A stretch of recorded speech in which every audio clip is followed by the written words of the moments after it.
Section 4 of our discussion here is going to deal with the sort of post-Alexander or the post-classical world, and our main character is going to be Alexander the Great, and then the post-Alexander period that happens as a result of this. Alexander the Great is going to be this guy that kind of comes in as this sort of big flash of light that happens, and then he's going to die. But he's going to cause these sort of massive changes that are going to take place here in Europe and North Africa and all throughout much of Central Asia. We're going to talk about who he is, how he deals with the Persian Empire, why that goes away, and then some of the socio and cultural and political changes that are going to take place as a result of this guy kind of coming into the scene. To get started with, we're going to shift our focus geographically from what we were talking about with classical Greece, which is more or less kind of down in here, talk about Athens, talk about the Peloponnesian Peninsula, Corinth, places like that, to a little bit someplace a little bit further north, and that is the hilly upland of northern Greece, Macedonia. Macedonia today is an independent nation. It's relatively small, but ethnically it's linked to the Greeks. And in a lot of ways, though, they were sort of Greek, but they were sort of not. They were kind of cultural throwback Greeks. They were much more aristocratic. They didn't really go through the democratic political revolutions that took place in the southern part of Greece. And they were definitely less cultured, at least in terms of what we consider sort of classical culture, less of a love of arts and philosophy, and what we talked about last time.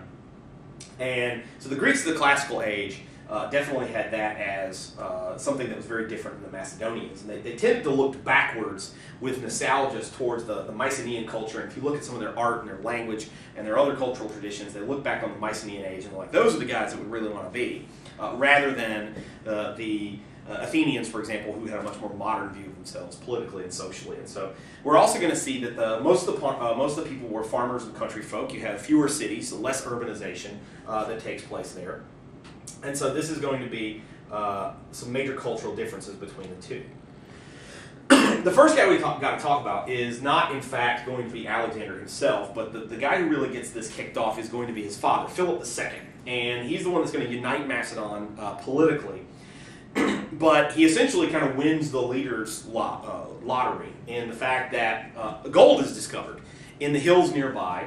And Philip, drawing on his experience as a younger man, who he had lived amongst a lot of the Greeks in the southern part and had observed their armies and how their armies had moved, and then he's able to take that experience, armed with not only the political powers of the chief of state, but also now this sort of gold hoard that he has. And he's going to use this to create a very highly professionalized army. And to get into a little bit of the specifics of what he's talking about is, when we talked about last time, is the formation of these hoplite phalanxes. These guys, they form these groups and they fight as these units and they go forward and they've got these spears. Philip experimented the idea of his phalanxes, once they break through, how to turn them. Also how to use heavy cavalry to kind of get around enemy formations or to break them up.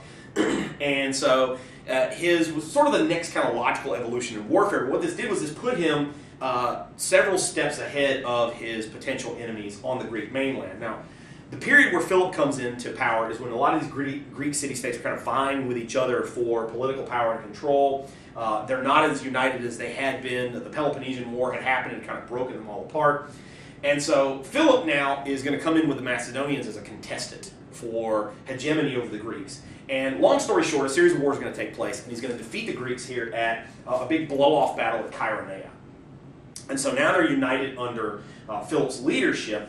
But Philip understands that the Greeks are really going to jostle. They really don't like the idea of kind of having a hegemon. They don't like the idea of having one leader. They like diffusion of power. They'd already fought one major Greek civil war over this issue. So Philip understood that they needed a politically unifying task, and that was the Persians. The Persians had already invaded Greece several times, and they were kind of the looming bear on the doorstep. So Philip understood this. Okay, you guys follow under my leadership, and we will go after the Persians, and we'll go and get them.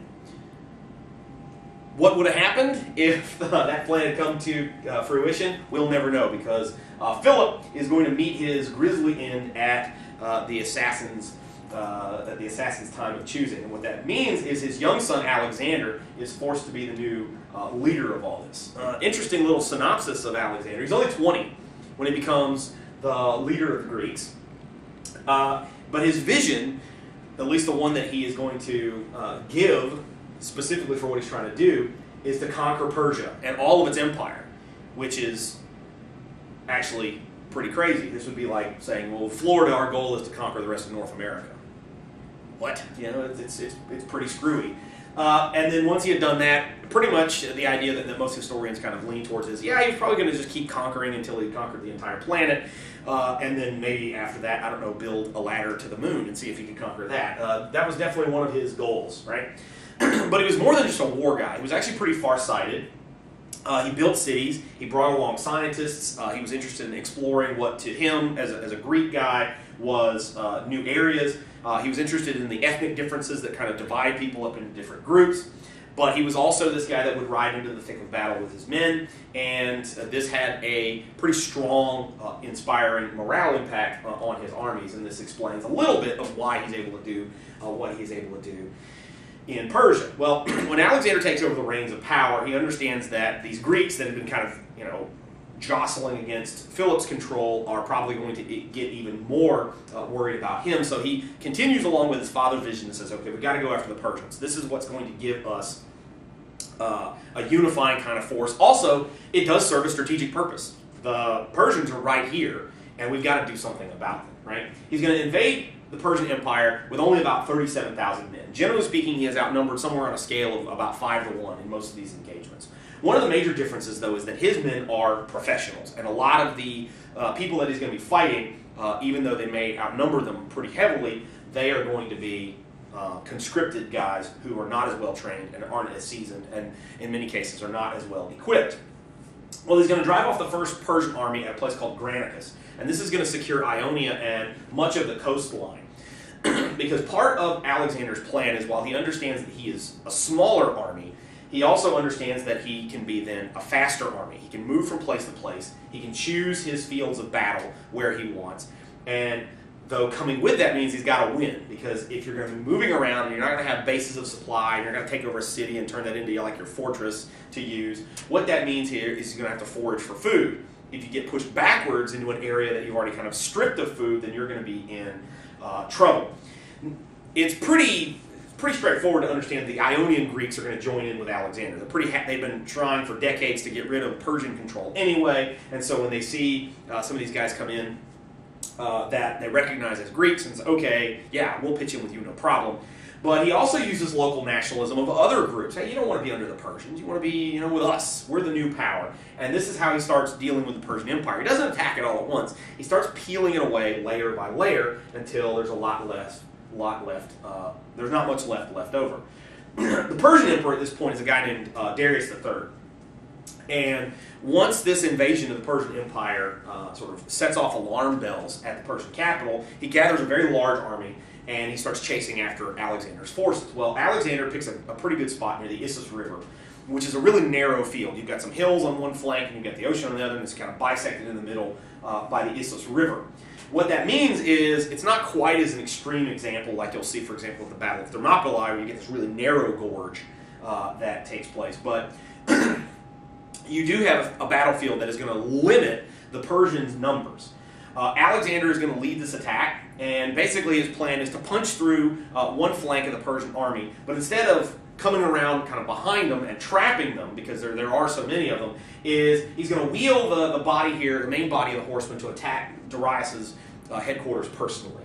What happens is Darius is going to flee the battlefield, and when the Persians see this, their army essentially kind of falls apart, and this ensures a Greek victory, and is going to allow them to move further down the coast from Palestine into Egypt, and that is where he's going to go next. And you see the little mosaic here of Alexander sort of chasing Darius's forces and him himself from the battlefield. Now, again, this is a photograph. I don't want you to get the idea that someone was there and just kind of took a picture of it. But it gives you a pretty good idea of what historians think happened at the battle, as Alexander is directly challenging the Persian emperor himself. So Alexander is able to move his forces into Egypt. While he's there, not only does he take political control over the North African coastline, he's also going to found a city near the mouth of the Nile River, Alexandria. Alexandria is still there today. You can see that it's named after him. In fact, most of the cities that he's going to found are named after him. And he's made the political ruler of Egypt. But Alexander understands that the local culture of the Egyptians is that there's a religious and political mixing. The term pharaoh, which is actually a Greek term, comes from this period afterwards because Alexander goes in and does this religious ritual for the Egyptian gods, and they say, okay, well, this is the new guy, that he is the son of God, Alexander's our new ruler, and so he takes this military and political side, but he fuses it with local culture, and that shows that Alexander isn't just some conquering general. He's a guy that really understands at least a little bit about people. Now, it may strictly have a utilitarian purpose, that he just wants, to more effectively rule an area, but this is going to have one major benefit in that he's going to secure this area now that the western part of the Persian Empire has been pulled away. They no longer have easy access to the Mediterranean Sea. This is also a good way to nullify the Persian Navy. Alexander then is going to be able to use all these places as bases of supply to launch his invasion into the heart of Persia, which is in Mesopotamia. The Persian emperor is going to gather together an enormous force, and he's going to meet Alexander at this point on a much more open plain at a place called Gaugamela. And at Gaugamela, Alexander doesn't have the advantage of having a narrow field. He's got to fight these guys on a really broad front. And despite the fact that he is outnumbered, Alexander changes his tactics. He's going to then move in a column formation and try to break through the middle of the Persian line, and then again sort of funnel his attack towards the headquarters of the Persian army. Again, he's going to the Persian emperor is going to flee the battlefield. The Persians then they're going to see this, and their military efforts are going to fall apart. Alexander now has free reign. He's going to go into the central heart of Mesopotamia, which was the center of the Persian Empire. He proclaims himself king of the Persians. But at this point, he's really that's not really enough, right? And he's going to look east to the sort of flagging remnants of the eastern part of the Persian Empire, and then actually even further beyond that. He orders his men eastward in what a lot of people think is basically Alexander's attempts to conquer planet Earth, right? He understands that essentially he's kind of stepping off the edge of the map, for he is a Greek. Mesopotamia and a little bit further east, all that was kind of question mark territory, and he's going to be even moving beyond that. So he takes what you and I would refer to as kind of scientists. They didn't necessarily use that terminology. Botanists, map makers, ethnographers, people that are going to found cities, engineers, masons, etc. And he's actually going to conquer his way all the way through Central Asia, through places like Afghanistan, Pakistan, into what is now northern India. He disrupts a lot of, obviously, the local political systems. At one point, he gets attacked by people on elephants, right? And he moves on into this area, and he talks to the locals. They talk about this place called, that you and I would refer to as China. I think they probably would have used a different term, maybe cafe or something like that. And he says, all right, it sounds good. Yeah, rich people over in China, all the stuff that they have over there. And he says, all right, guys, we're going to go on to China.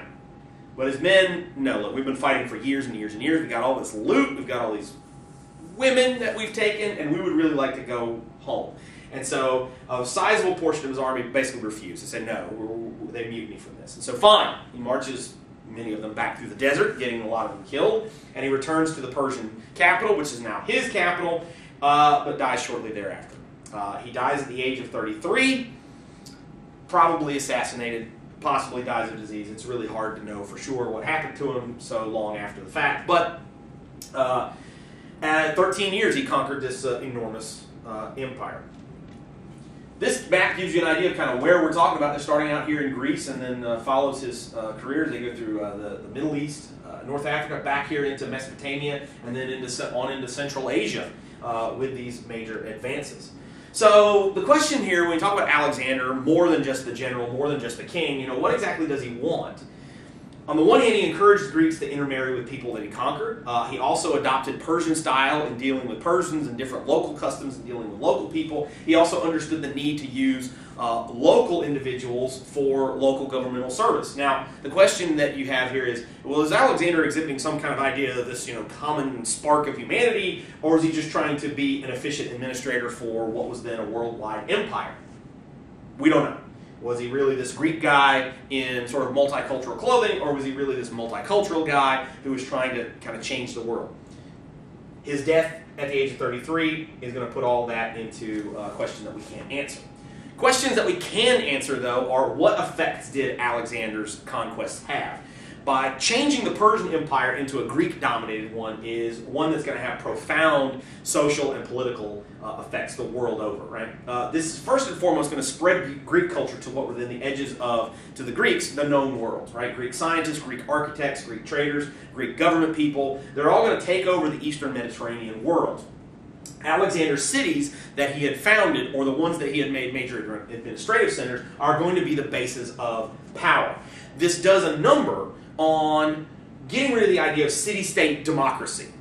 This idea that had begun to flower here with the Greeks, that you have sort of your city, it has its surrounding kind of countryside, you have some kind of representation, even if you have like a king, and now all of a sudden it's replaced with divinely chosen monarchs, right? The idea of monarchy, that build their back on the power of the military, that of course you have to continue to have military success, and the local governments and the cities, the urban trading networks provide you with the money necessary to have the military success. So it's a much more modern system, one that will be largely copied by the Romans as we go later on. And of course you have to win the adulation and respect of the people in order to keep sort of populations in line, because you're going to have this, while you have this spread of Greek culture, in a lot of ways it's sort of this thin veneer of a relatively small number of people that have an outsized cultural impact on the local groups.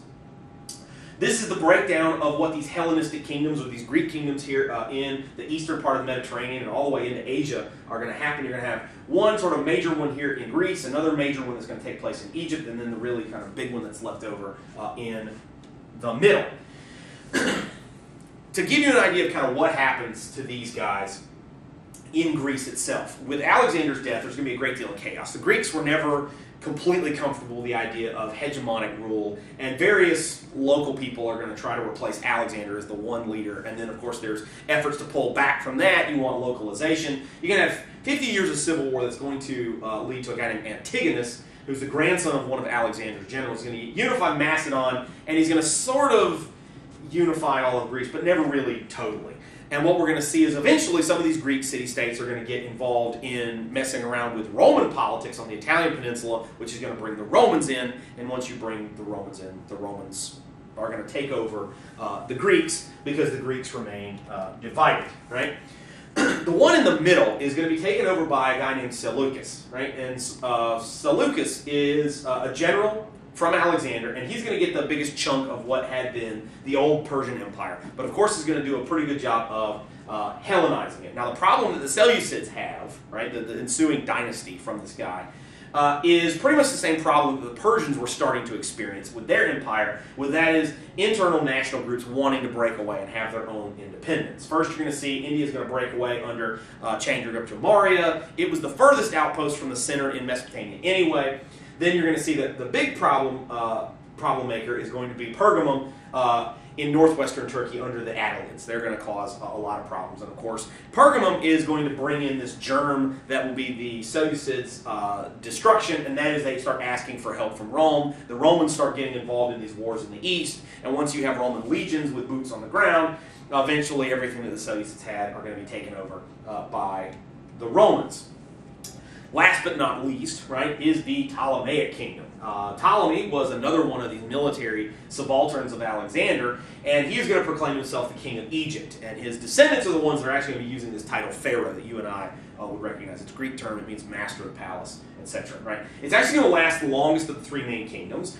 This is going to do a great deal of work on helping fuse the ideas of Greek philosophy and Greek thought, Greek thinking with Egyptian thought, particularly Egyptian ideas about religion and the afterlife and paganism and stuff like that. So eventually what we will see, though, is the same recipe that engineers the destructions of the Greek mainland and the Seleucid kingdom is going to come into Egypt, and that is Cleopatra VII. That's the Cleopatra that you've heard of and not one of the other ones. Is going to start interfering with Roman politics. More on that later. And that's going to bring the legions into Egypt until eventually the Egyptians are taken over. So what's life in the Hellenistic world like if you're living in one of these Middle Eastern kingdoms that's been taken over by Alexander the Great or one of his successors?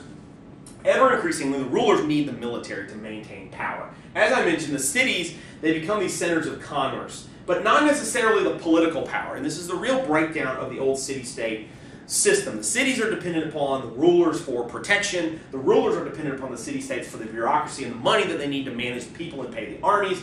Cities, these especially urban centers, are going to start filling up with Greeks. Greek ideas, Greek philosophy. They're the new wave of thinking, and of course, no surprise that Greek culture is going to spread in a lot of different places, right?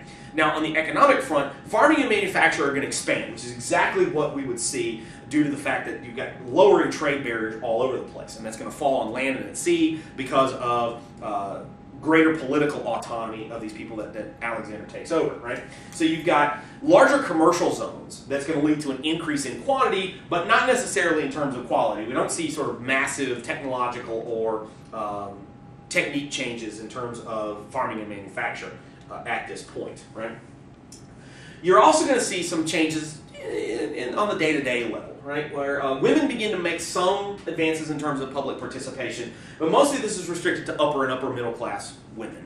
The idea that sort of common women are going to see their lives radically change during this period, no, right? One of the other staples of really all of the Mediterranean world and much of the rest of the world at this point is slavery. Slavery becomes the backbone of the workforce, both in agriculture and in cities. Generally speaking, these are people that are taken in wars or captured by pirates or sold off by raiders or brigands or something like that. That's the typical way that you became a slave, and you would see these slave markets in most of these commercial cities all across the Hellenistic world.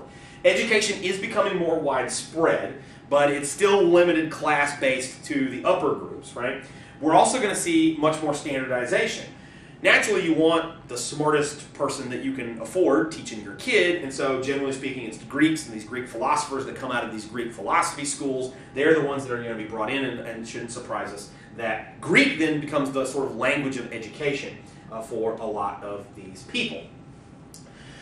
We're also going to see a number of advances on the intellectual front as we talk about these changes out of the kind of classical Greek period into the Hellenistic period where it becomes much bigger on the world stage. You'll see that a lot of these Greek monarchs, these political leaders, they become big patrons of the arts. They're interested in erecting especially Greek art and architecture in public places. They're also paying at this point for literature and histories to be written, usually about themselves or people that they know. Art is focusing ever increasingly on reality and emotion rather than what we had seen during the classical period on the ideal. So when you look at, for example, this guy, is one of the prophets for Troy that's going to go and warn the Trojans, hey, there are Greeks in the horse, and then these snakes come out of the ocean because the gods had determined that the Greeks were going to win. They grab him and they grab his sons, and of course you can see the anguish in body language of the fact that he's about to be dragged into the sea and killed. And then, of course, you've got your average kind of washerwoman. This is not the ideal. This is not what ideal people look like. They're not dirty, and they don't have their hair up, and they don't, look too weathered from going to the well too many times. But this is what you're going to see ever increasingly during the Hellenistic period. You're also going to see that on the intellectual front, more of, not completely, but more of what you and I would refer to as these scientific experimentation begins. For example, Archimedes is one of the major guys leading this charge of the scientific effort in terms of cause, effect. Well, something must have caused that effect, right? Theorize as to what that cause might be of that effect, so etc. You'll see that. Medicine is going to improve somewhat due to experimentation, but I don't think any of us would want to get treated by a Hellenistic doctor from a couple of thousand years ago, right?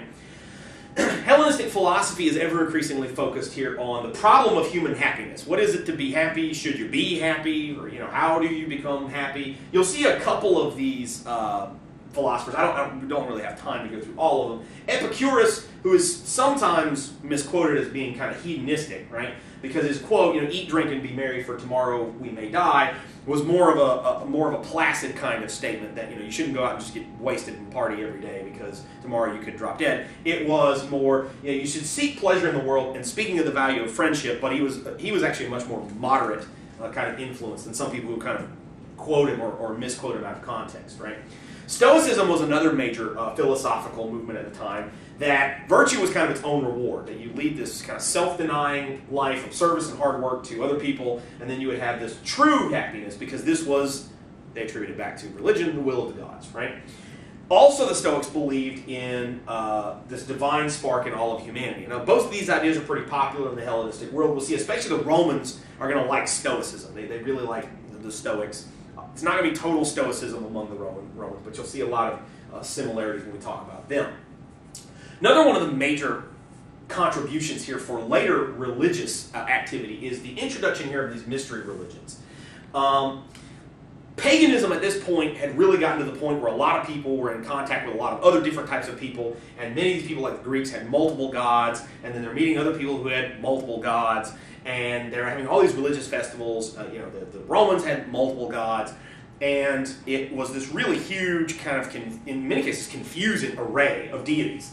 And so the mystery religions sought to kind of reverse that trend. It's not pure monotheism in the sense that, okay, there's one God, there's only one God, and all the other gods are false gods. It's, we're going to really focus on this one God, because this one God is really the main God. Some of them were purely monotheistic, but for the most part, they didn't really operate like that. And the way that you got into this was you would join some mystery religion, and if you kind of worked your way up through the ranks of this, eventually you'd be brought into these closed meetings, you'd have initiation ceremonies, you'd have these special groups, and you're also going to see an introduction of a concept of, well, if you do this, if you follow this deity, there will be eternal life, right? Ever increasingly, they focused on this idea.